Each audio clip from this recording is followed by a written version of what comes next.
अस्सलाम वालेकुम स्टूडेंट्स कैसे हैं आप लोग? ठीक ठाक हैं स्टूडेंट्स। आज की इस वीडियो के अंदर हम लोगों ने रिलेशनशिप पढ़ना है बिटवीन एआर और एमआर अंडर मोनोपोली।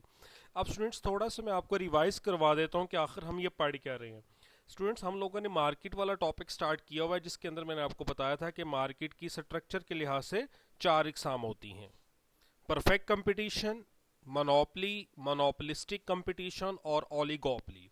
अब स्टूडेंट्स, मैंने आपको इन चारों के दरमियान में जो डिफरेंस है वो मैंने आपको पढ़ा दिया था। अब मैंने उस वक्त भी आपको ये बताया था कि आखिर हमने इन चारों में पढ़ना क्या है। ये चार हमारे चैप्टर्स हैं। मैंने आपको ये बताया था कि हमने ये देखना है कि अगर कोई भी फर्म परफेक्ट कंपटीशन के अंडर आती है तो उसको नॉर्मल प्रॉफिट कब होता है, सुपर नॉर्मल प्रॉफिट कब होता है, नॉर्मल लॉस कब होता है। अगर हम ये कैलकुलेट करना चाहते हैं और देखना चाहते हैं तो हम ये देख सकते हैं। हमने इस चैप्टर में यही सीखना था जो परफेक्ट कंपटीशन का चैप्टर है। उसके बाद अगर हमने मोनोपली में देखना है कि अगर कोई फर्म है तो उसका नॉर्मल प्रॉफिट कब होता है, सुपर प्रॉफिट कब होता है या नॉर्मल लॉस कब होता है, हम वो भी देख सकते हैं। अब स्टूडेंट्स, एक बात आपने याद रखनी है कि जब भी हम प्रॉफिट या लॉस कैलकुलेट करने के लिए जाते हैं तो हम दो चीज़ों का डिफरेंस कैलकुलेट करते हैं। एक उस फर्म का टोटल रेवेन्यू और एक उस फर्म के टोटल कॉस्ट, दोनों का डिफरेंस निकालते हैं। या तो प्रॉफिट निकलता है या लॉस निकलता है। फिर स्टूडेंट्स, मैंने आपको ये भी बताया था कि आप किसी भी मार्केट में जब प्रॉफिट या लॉस कैलकुलेट करने के लिए जाते हैं तो जो टोटल कॉस्ट होती है वो हमेशा सेम रहती है। कॉस्ट ऑफ प्रोडक्शन में चेंज नहीं आता। अगर चेंज आता है तो वो किस में आता है? टोटल रेवेन्यू के अंदर। और उसकी वजह क्या है कि टोटल रेवेन्यू की क्यों चेंज आता है? उसकी वजह ये स्टूडेंट्स कि कुछ मार्केट्स ऐसी होती हैं जो कि प्राइस टेकर होती हैं, ठीक है, यानी वो अपनी मर्जी से प्राइस को सेट नहीं कर सकती। उनको प्राइस वही रखना पड़ती है अपनी प्रोडक्ट की जो मार्केट में प्रिवेल कर रही है। जैसे कि आपने परफेक्ट कंपटीशन में पढ़ा। तो स्टूडेंट्स, मैंने आपको परफेक्ट कंपटीशन में जब प्राइस और आउटपुट डिटरमिन करवाए थे उससे पहले मैंने आपको ए आर और एम आर कैलकुलेट करना सिखाया था कि परफेक्ट कंपटीशन में वो कैसे बनता है। तो हमने देखा था कि उसमें परफेक्ट कंपटीशन में जो प्राइस है वो सेम रहती है। तो हमने सेम प्राइस को रखते हुए ए आर और एम आर को कैलकुलेट किया था।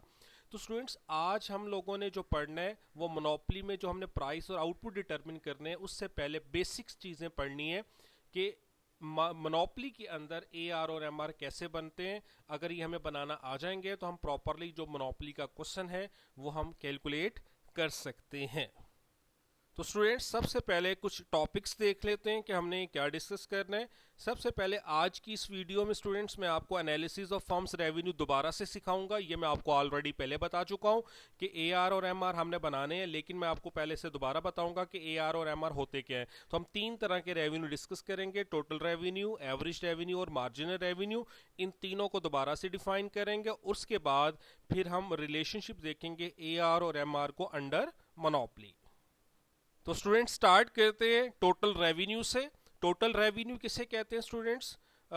वो अमाउंट जो कोई भी फर्म अपना टोटल आउटपुट मार्केट में बेचने के बाद वसूल करती है उसे उस फर्म का टोटल रेवेन्यू कहते हैं। इसको स्टूडेंट्स डेफिनेशन से पढ़ते हैं। The amount of money which a firm gets by selling its total output is called total revenue. यानी वो रकम जो कोई भी फर्म वसूल करती है अपना टोटल आउटपुट मार्केट में सेल करने के बाद, उस रकम को टोटल रेवेन्यू कहते हैं। जैसे कि फॉर एग्जांपल अज्यूम करते हैं कि अगर कोई भी फर्म 1000 मीटर कपड़ा बेचती है मार्केट में और एट द रेट ऑफ ₹100 पर मीटर, तो स्टूडेंट्स बताएं टोटल रेवेन्यू कितना होगा? 1,00,000 रुपया। ये 1,00,000 कैसे हमने कैलकुलेट किया? हमने जितना आउटपुट मार्केट में सेल किया है उसको पर यूनिट प्राइस से क्या किया? मल्टीप्लाई। तो हमने टोटल अमाउंट रिसीव की 1,00,000, तो हम कह देंगे कि ये जो 1,00,000 रुपए की अमाउंट है ये उस फर्म का टोटल रेवेन्यू कहलाएगा। स्टूडेंट्स, यहां से आपको फार्मूला भी मिल गया कि total revenue equal to price multiply by quantity sale. P और क्यू को मल्टीप्लाई करेंगे तो हम टोटल रेवेन्यू कैलकुलेट कर सकते हैं। ये ऑलरेडी भी हम पहले पढ़ चुके हैं। अब स्टूडेंट्स, दूसरे नंबर पे देखते हैं कि एवरेज रेवेन्यू किसे कहते हैं। एवरेज का मतलब होता है पर यूनिट। रेवेन्यू अभी हमने कहा कि रेवेन्यू का मतलब होता है कि आउटपुट को बेचने के बाद जो हमें पैसे मिलते हैं। तो एवरेज रेवेन्यू क्या हो गया? एक यूनिट पे अगर हम देखना चाहते हैं कि एक यूनिट को बेचने पे हमें एवरेज कितने पैसे वसूल होते हैं, उसको हम एवरेज रेवेन्यू कहते हैं। इसकी डेफिनेशन हम पढ़ लेते हैं। Average revenue means per unit amount of money which a firm obtained by selling its total output. अब स्टूडेंट्स, एवरेज रेवेन्यू को कैलकुलेट करने का फार्मूला क्या होता है? बहुत आसान है। हम टोटल रेवेन्यू को ऊपर रखते हैं और जितने यूनिट्स हमने सेल किए हैं उस पर डिवाइड कर देते हैं।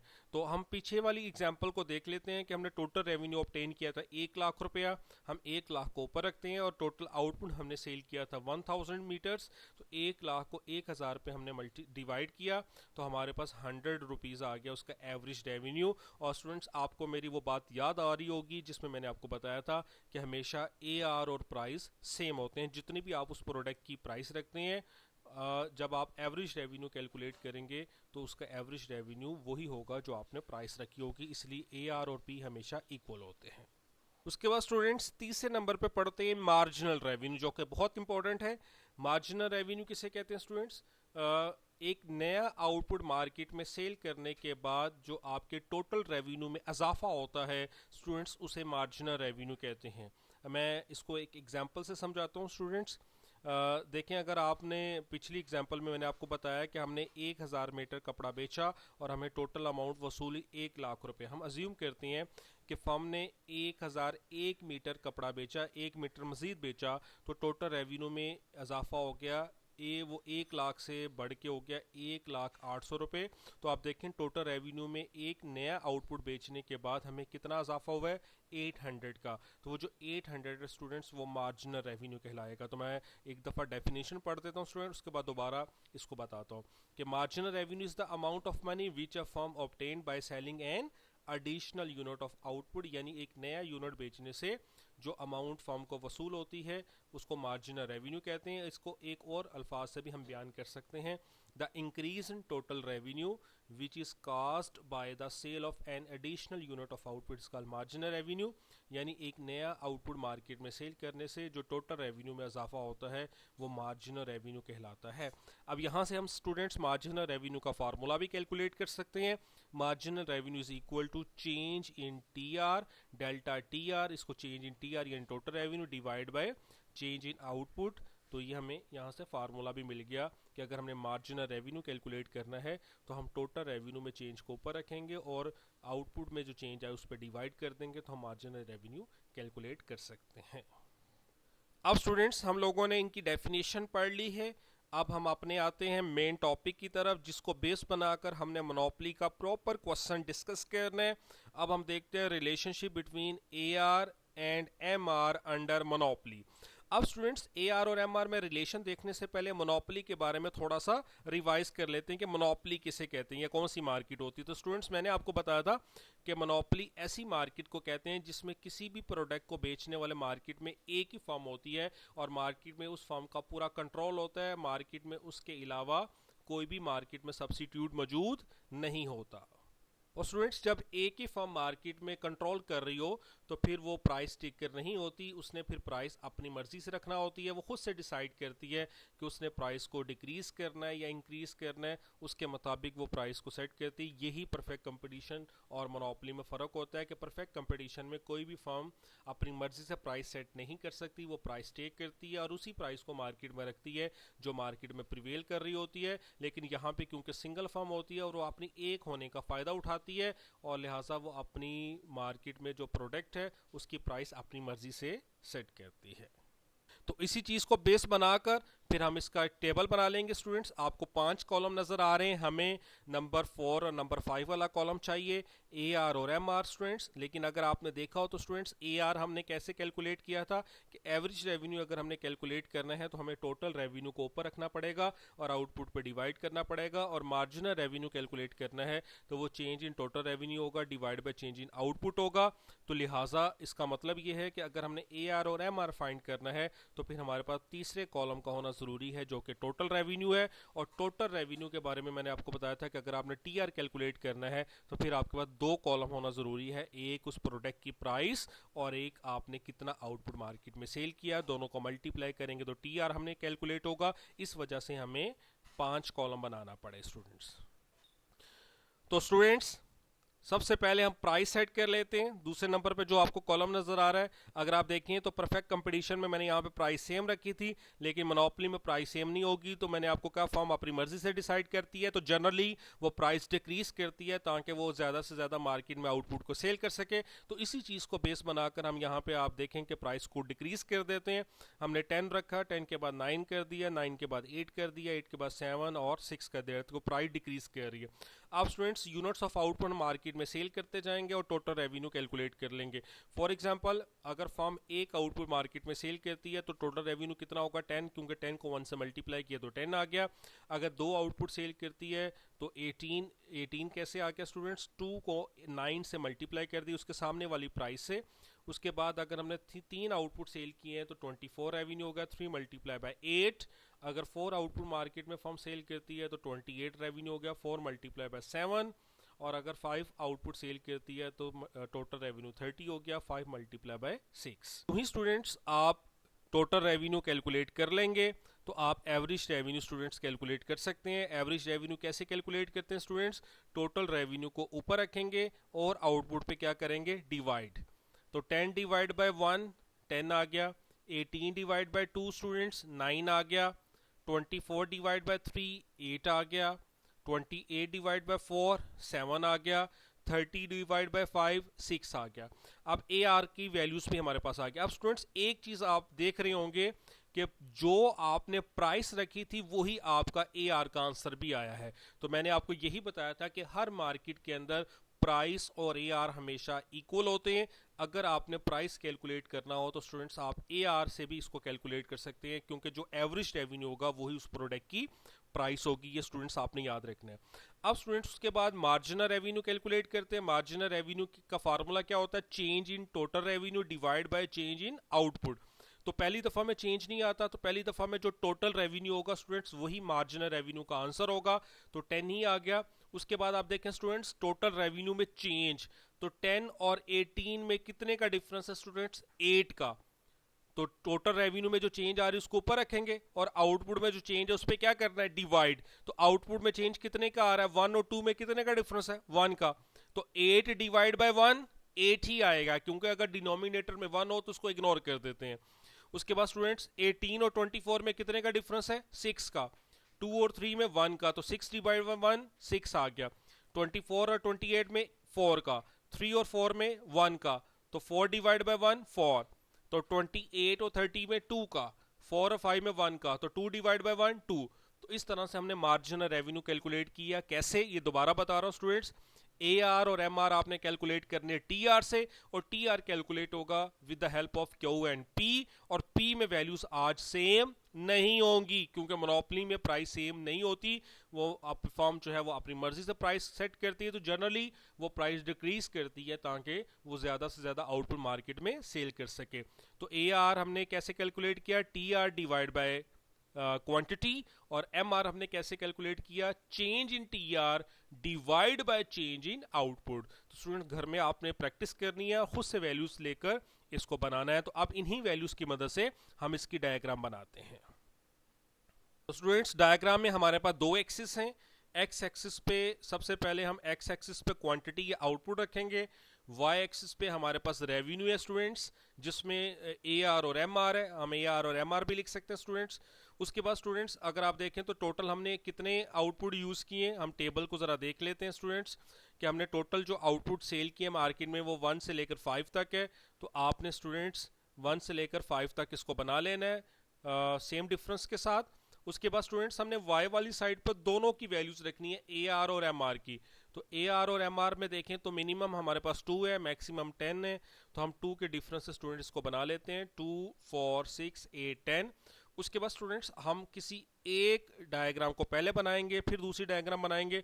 तो सबसे पहले मैं ए आर के बारे में आपको बताता हूँ कि 1 के सामने आपके पास ए आर कितना है, 10। तो 1 के सामने स्टूडेंट्स आपने 10 ले लेना है। तो 1 आउटपुट के सामने आपका 10 आ गया एवरेज रेवेन्यू। उसके बाद स्टूडेंट्स 2 के सामने आपका ए आर कितना है, 9। तो आपने यहाँ से 2 आउटपुट लेना है और 9। 9 कहाँ पे होगा स्टूडेंट्स, 8 और 10 के दरमियान में। तो इधर से आपने 9 और इधर 2 के सामने आपने पॉइंट ले लेना है। उसी तरह स्टूडेंट्स फिर 3 के सामने 8 है, 4 के सामने 7 है, 5 के सामने 6 है। तो इसी तरह आपने 3 के सामने 8, 4 के सामने 7 और 5 के सामने 6। तो जब आपको 5 पॉइंट्स मिल जाएंगे, आपने उन पांचों पॉइंट्स को आपस में मिला लेना है, तो आपकी एक लाइन ड्रॉ हो जाएगी, we show the average revenue under monopoly. इसी तरह सेम इसी डायग्राम के ऊपर आपने स्टूडेंट्स एमआर बनाना है। तो अब आपने दोबारा से आउटपुट के सामने एमआर की वैल्यूज को देखना है। 1 के सामने 10 as it is same point होगा, 2 के सामने 8 आपने लेना है स्टूडेंट्स। अब आपने 2 के सामने 8 ले लेना है, 3 के सामने 6 है, 4 के सामने स्टूडेंट्स 4 है और 5 के सामने 2 है। तो अगर यहाँ पे भी आपको 5 पॉइंट्स मिलेंगे, इनको भी आपने ड्रॉ कर लेना है, तो आपके पास सेकंड लाइन मिल जाएगी, we show the marginal revenue under monopoly. तो हमने एआर और एमआर अंडर मोनोपोली बनाना सीख लिए हैं कि और ये कैसे बनते ये भी हमने देख लिया।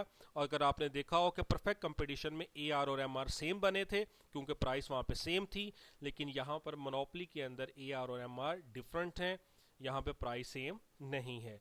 तो अब स्टूडेंट्स इसी एआर और एमआर की मदद से हम फर्म का इक्विलिब्रियम कैलकुलेट करना सीखते हैं कि फर्म का इक्विलिब्रियम कैसे होगा। और अगर स्टूडेंट्स आपको वो डायग्राम आ गई तो वही डायग्राम फिर हमने आगे प्रॉपरली जब हमने प्राइस और आउटपुट डिटरमिन करने अंडर मोनोपोली शॉर्ट रन में और लॉन्ग रन में, तो वो बनाना आपके लिए आसान हो जाएगा। तो इक्विलिब्रियम की डायग्राम को सीखने के लिए हमने ये पढ़ा, उस डायग्राम को आपने घर में प्रैक्टिस करनी है। अभी स्टूडेंट्स मैं आपको इक्विलिब्रियम की डायग्राम सिखाता हूँ। तो स्टूडेंट्स अब देखें equilibrium of firm under monopoly कितनी कंडीशंस होती हैं। स्टूडेंट्स मैंने आपको बताया था कि फर्म के इक्विलिब्रियम की 2 कंडीशंस होती हैं। कंडीशन हमेशा सेम रहती हैं, चाहे वो परफेक्ट कंपटीशन हो, चाहे वो मोनोपोली हो, चाहे वो मोनोपोलिस्टिक कंपटीशन हो। तो वो 2 कंडीशंस कौन सी मैंने आपको बताई थी। नंबर 1, एमसी एमआर के इक्वल होना चाहिए, यानी एमसी और एमआर हमेशा बराबर हो। नंबर 2, एमसी कर्व्स कट करेगा एमआर को फ्रॉम बिलो। ये दोनों कंडीशंस फुलफिल होंगी तो फॉर्म का इक्विलिब्रियम हम कैलकुलेट कर सकते हैं। तो आप स्टूडेंट्स इसके इक्विलिब्रियम की डायग्राम को देखते हैं।